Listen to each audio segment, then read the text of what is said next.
Healing Wisdom is made possible by members like you and sustaining members like Michael Brabowski. You can become a sustaining member of WOMR for as little as $15 a month. For more information, call 508-487-2619 or visit our website at WOMR.org, where you can learn more about legacy gifts and planned giving.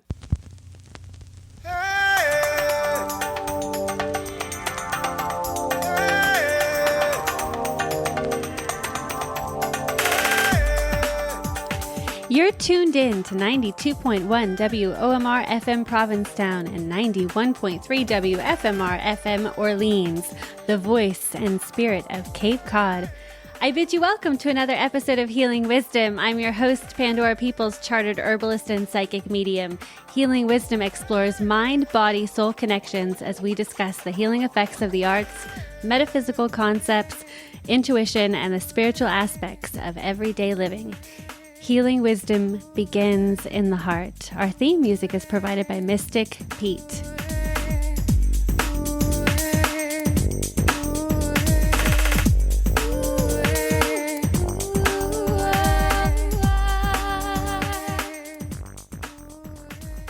So I'm really happy to be here with you, Dolly Valentine, speaking about your album that you just cut. You just finished recording in the studio. So welcome, and hello, Earthlings and my cosmic friends, and as Chris Vortecki says, earthly neighbors. I like that. Neighbors, yeah.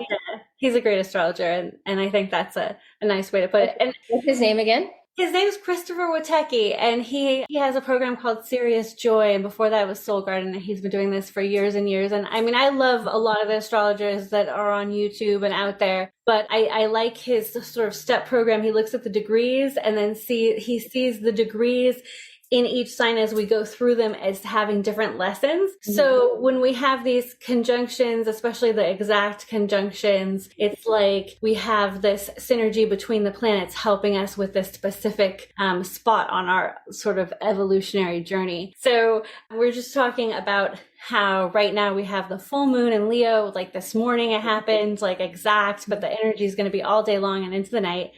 And we have the Mars and Venus conjunction. And I was just saying, like, I'm really happy to be having Dolly Valentine, you, lovely, here with us on this Valentine's weekend, especially because, you've been in this beautiful place. You've been traveling all over. You just finished recording in Scotland and you've been sharing the most gorgeous places. You went to Italy and you were in the Azores and you were in Ireland. And we're just talking about like your location scouting, because like everywhere you turn for your music videos, there's like beauty and inspiration. So so thank you for being here, right? Like you just finished and now you're just, in post-production on. Yeah, mixing and getting everything to be just so that it feels like it, should be. So that's a whole process. And being in the studio was this vortex of creativity and energy. And I worked with this one producer, his name's Jamie Smith, and he has this studio that's in an old church in Scotland outside of Appin, but also close to Oban. So it's like kind of down this loch, and it's very, it was an interesting series of synchronistic events that led me to this studio. I was actually in Italy when I found it, but so and then I was there for a month, and it was this whole vortex of just creativity. And then for the past week since I've been out, I've just kind of been reflecting and digesting all of it. But the astrology has been very felt. I mean, it's always felt, but sometimes it's really obvious, and I feel like it's been a time where it's just very, very obvious, just these astrological things happening and playing out in a very literal way in my life. So it's been fun to kind of follow that. Yeah. And so we, collectively we have the South Node in Scorpio. We have the North Node in Taurus. Taurus is ruled by Venus, and it is all about beauty, aesthetics, desire, romance, what we court. And I think aesthetics is more than just like this superficial material world and connecting to it and all about status and possessions. Like it's actually the real physical world is part of our spiritual journey. And it's when we embody spirit, it's like everything is infused with what we care about and what we value. And beauty is way more than just like the aesthetics of how something look. It's like it's Venus and Taurus. I think, you know, how it's expressed is like there's an embodiment of the lusciousness of life, like a real love and appreciation for the sensorial and the tactile. And, you know, so all of our senses, it's like, I think that we're being encouraged to feed our senses. And,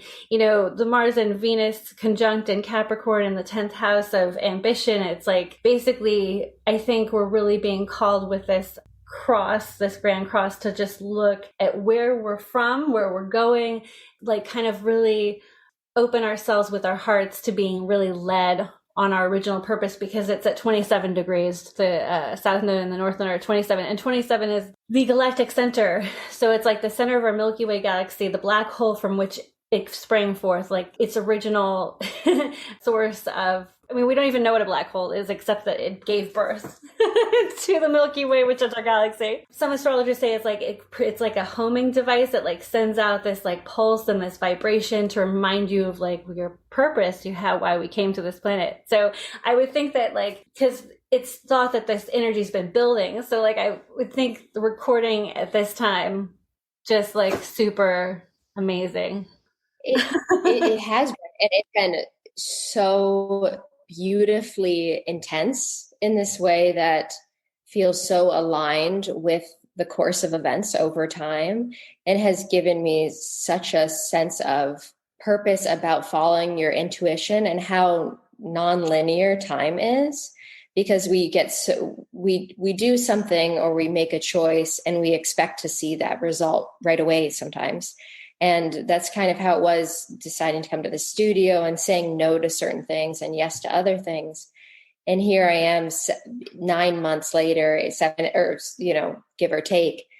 And all of these events have played out in such a beautiful way, both in the physical environment and inside of myself. And it's been really interesting to just, as I said in the studio, everything can be a learning experience if you let it, and you just kind of trust your deep impulses at the time. And it's this balancing act between your intuition and you know what feels right and following that. But it's been a really, really great moment in time to record an album.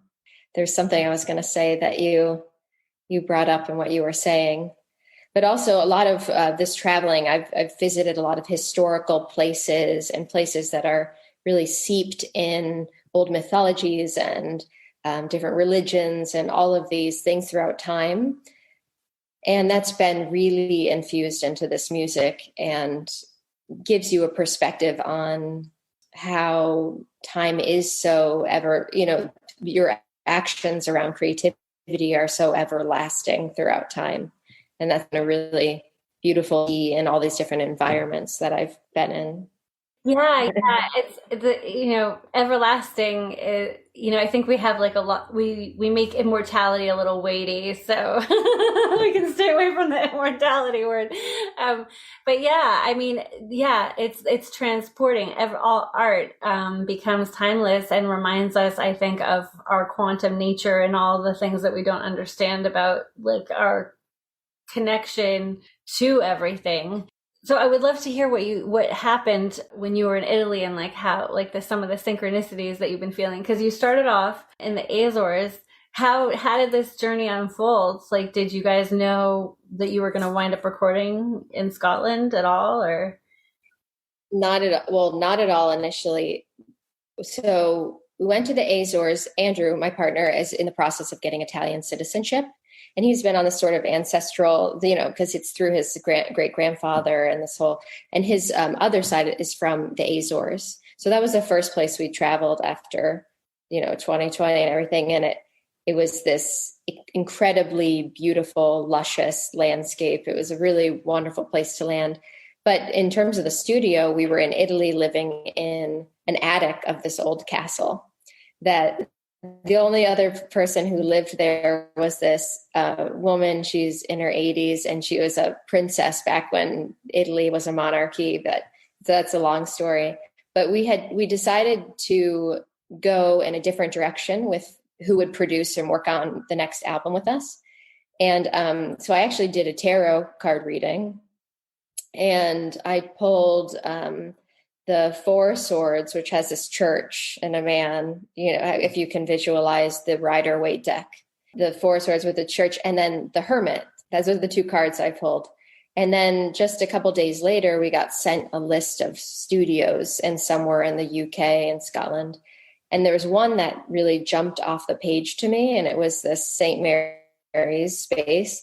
And when I looked up their Instagram, it said studio in an old by the Jamie Smith. So it was like exactly what the cards, and it just felt like this immediate, it sounds, maybe to some it sounds silly, but to me it was just like so obvious. And then because of the Schengen zone, you can only be in the EU for 90 days. And then, so the UK is not a part of the Schengen zone. So it worked out also for this kind of travel thing that we're doing with the citizenship process. And so that's the short story of how we wound up there. But I also am very drawn to these historical spaces that are around. And as you know, in the UK, a church may have been built on top of an old pagan site, or, it's this overlapping of all of these different spiritual histories. And I was very drawn to being in a space like that to make this album. So it all sort of connected and worked out. And recently you posted some pictures of yourself in an old Viking fort, but it looks like it's corroded. And then there's something that was built on top of that.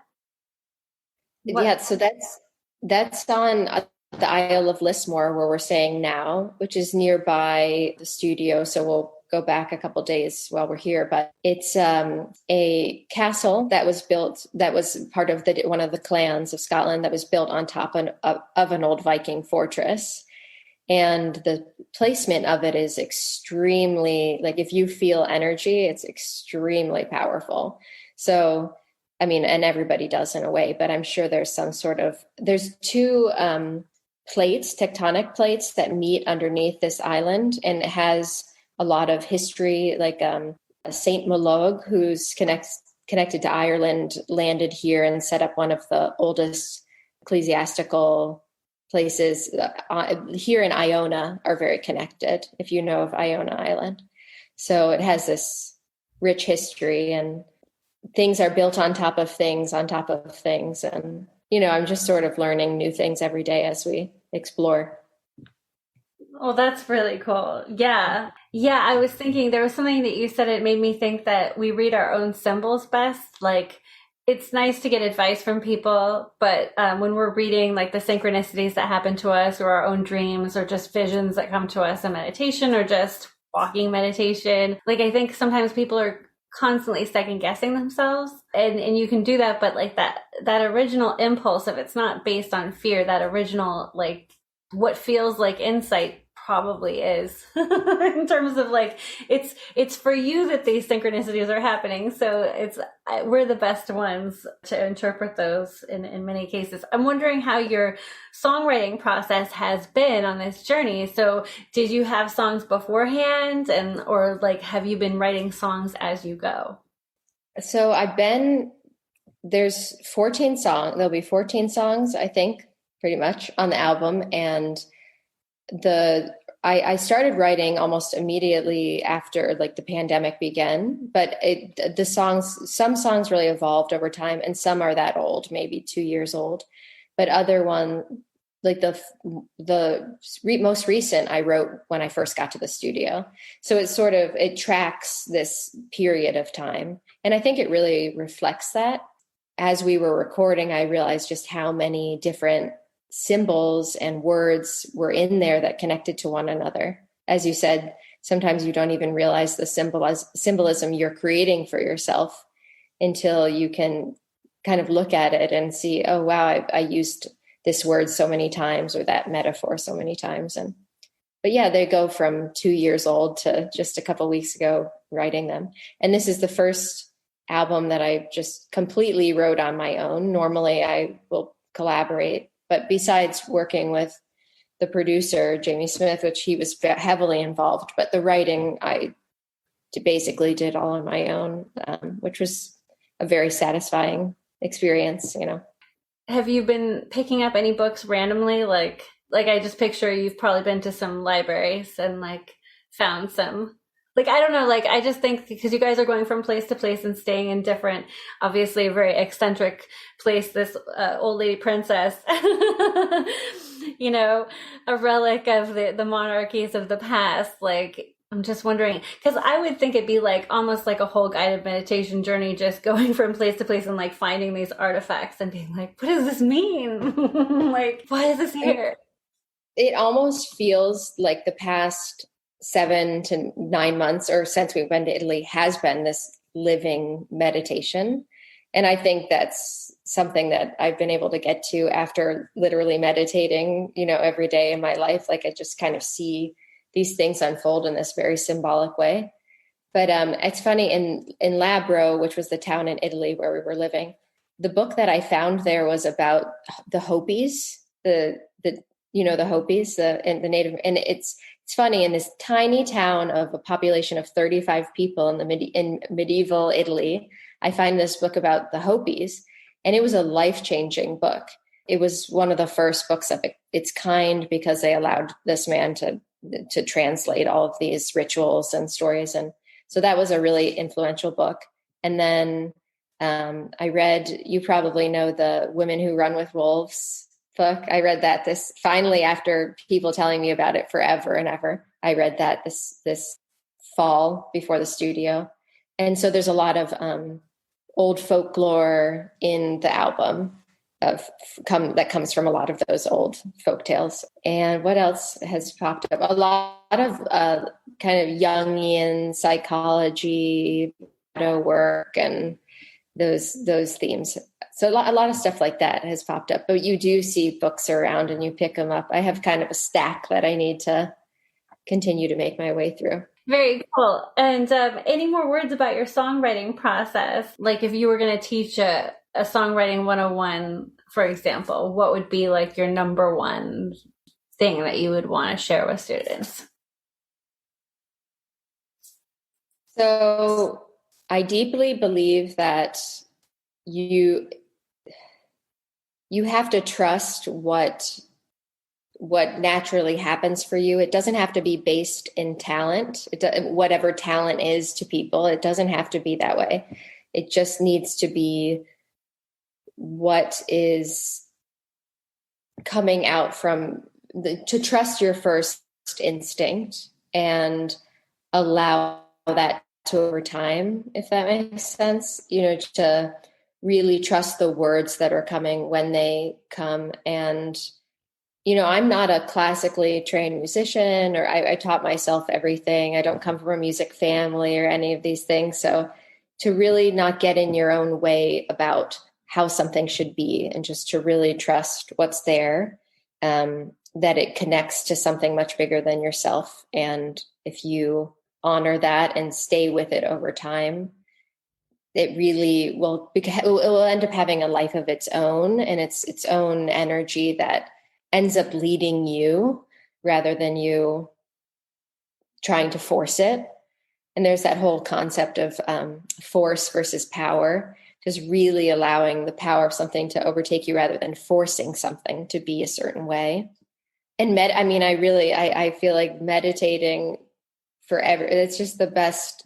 It's one of the best things you can really do to quiet the noise about, you know, comparison or evaluating yourself against other things, and just to see what's there and go with that. I know that's maybe not the most straightforward advice, but I think just tapping into your well, you know, however deep that is and however far you have to go, and just really trusting when you hit that water line inside of yourself, and whatever comes up, you know, working with it. And sometimes it takes time, you know, sometimes you just have to let something sit and evolve until you know it's special. And then to just trust it, you know. Trust, I guess, is very important. Yeah. In my experience, songwriting certain songs come more quickly and more easily, and other ones have to gestate and be reinvented or reinvent themselves. Like they take different forms, but some maybe things fall away and other parts remain and there's a new building. So like I was doing this guided meditation the other day, and one of my North Node realm symbols was a bunch of turtles on a log in the sun. And I feel like, you know, some people are more like, when I was a kid, I would just be kind of like more fast paced and get things done more quickly. And for me, I feel like my style now is more like gestating with something, building it. And it's like, you know, forward and backward movement. But ultimately, like for me, that works right now. And I think that in our culture, it's so like quick, like, you know, books can take 5 years, they can take 10 years, they can take even longer, you know, songs can take 10 years, or they can take, you know, 2 minutes or whatever, like, you know, with reason, but, you know, a matter of weeks to feel complete. So yeah, I think that people need to be patient with their own selves. And also like what I'm seeing with my clients and, you know, in the guided meditations I've been doing with people and what's been coming up for people is that I think people sometimes get intertwined with other people's values. Like you didn't grow up in an artistic family. Some people don't, but their family's really supportive, or some people's friends don't really support their passions. And so they kind of have to like, they feel like they have to negotiate themselves. And sometimes people don't even realize what they sacrifice or what they begin to devalue in themselves because it's not being reflected back to them that what they're passionate about or excited about, you know, is worth pursuing. So in that way, parts of ourselves can kind of like fall away, like almost die, or, you know, and we have to like resurrect them. Sometimes for health, like it's a matter of like health, like life and death is like, oh my God, I need to rebirth myself because I've fallen away from parts of myself that, or need to bring them back and retrieve them. So I feel like, you know, for anybody that might resonate with, and a lot of people have been having negative self-talk. Like I was feeling so like, oh yeah, I'm with everything. I'm totally like on board with my destiny and like really excited about everything. And then all of a sudden I just was like pushed back really hard against myself and against my own, like, you know, peace of mind, just being really negative, just to, you know, saving all of my judgment for myself. Just 100%. It's excruciating, and it can be debilitating, and it can or just like a private pain that is just, it doesn't need to. It's a good time for letting go on the full moon. So anybody who's holding any of that stuff, a little ritual goes a long way. It really does. And it is this uncomfortable resurrection when you're making something, whether, you know, it's an obvious creative thing or any project you're working on. And that uncomfortability, it can be the ultimate pleasure or it can be the ultimate pain. And I usually always have a point in my album writing process where I say to myself, I can never do this to myself again. It's too painful. But then you just stick with it. And a few weeks later, it's like this complete ecstasy, you know? So there is always a constant evolution in everything. You just have to remind yourself that things fluctuate and have a plan. You know, I do believe things have a plan in this way, that they just sort of teach you what you need to be, if you're willing to listen, you know, so your album's going to be out in a month. Can you tell us what the title is? It's not going to be out quite in a month. It'll be done in a month, like beat probably being done, but not quite yet. But I will say that there's a kind of central visual that I've had around what's called daylighting, which is when a river that's been buried. So they do that, like in a lot of cities and stuff, they'll pave over a river. And it's called daylighting. And so the act of daylighting is to to uncover a river. So it's a lot about the subconscious and go in the darkness to unearth something that's repressed, as you said. This resurrection is a relevant word for the album. So a lot of that, and that'll be in the title as well. So Very cool. And folks can find you at dollyvalentine.com, and folks can check out your music videos, which are fun. And I'm really excited to seeing your next one that's birthed out of this whole album. I think it's going to be awesome. Do you have any final thoughts, final words? Well, it's been great talking with you, and I am curious how everybody's experiencing this time. Just, we're all sort of in this great cosmic soup together right now. And I found that everybody is very much desiring to connect, even if it doesn't really feel that way. And just to remember that we're all very connected and need each other in this time. And everywhere I travel, I find that we're all just humans on this one big home, which is our Earth. It's really true. Like, you can travel everywhere and just realize, wow, we're all just so deeply connected. So just to put that in there. And it's been great talking with you. And yeah, Dolly Valentine on YouTube and Instagram and all that. So yeah, and you came up with some really good Christmas music, so folks can check out your most recent stuff, which is Hey Santa Claus and Holidays I'm Far Away. Yeah, if you're not done with Christmas yet, if you're not quite ready to let Christmas go at this point, which maybe there's one crazy person out there who or keep in mind for 10 months later. But no, there's the whole how to be good and do it all for you. And then there'll be some, new stuff coming, which will be nice, refreshing. Folks can check out. Again, dollyvalentine.com. Thank you so much for being with us, sister. It's been lovely.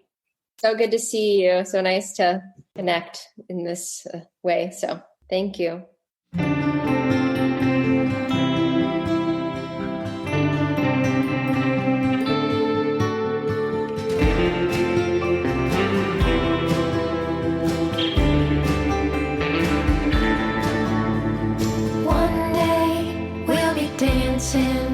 In the country under an apple tree, singing David Bowie to the spirits that surround me, swaying in a sea of sunshine. My soul is tied to you. No rhyme or reason to the way I'm feeling. There is nothing I won't do. I'll part the seas for you, pray on my knees to you. I'd sell my soul to you, I'd do it all for you. Do it all for you, do it all for you, do it all for you. Yes, I want to.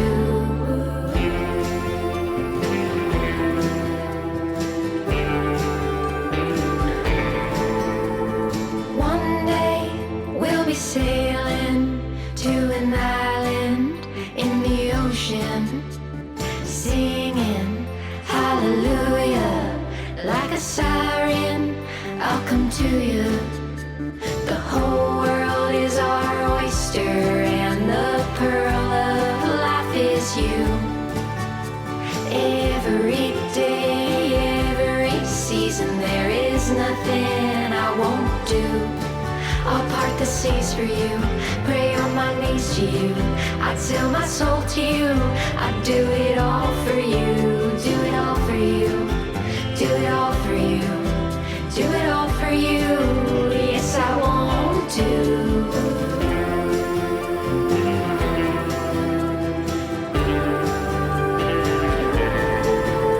If hate is a lock, love is a key. I know you don't belong to me. Love's not an animal in a zoo. I know I don't belong to you. Together we are free. There's nothing you wouldn't do for me. Yeah. You've been listening to Healing Wisdom, a Thursday morning weekly show featuring guests who share their journeys and expertise, providing us with food for thought. I'm your host, Pandora Peoples, Reiki and shamanic practitioner. You can find Healing Wisdom podcasts at WOMR.org or on Facebook and Instagram pages. We're listening to O Masche Bello from Alessandro Esposito. You can find his music at soundcloud.com/Alessandro-Esposito-10.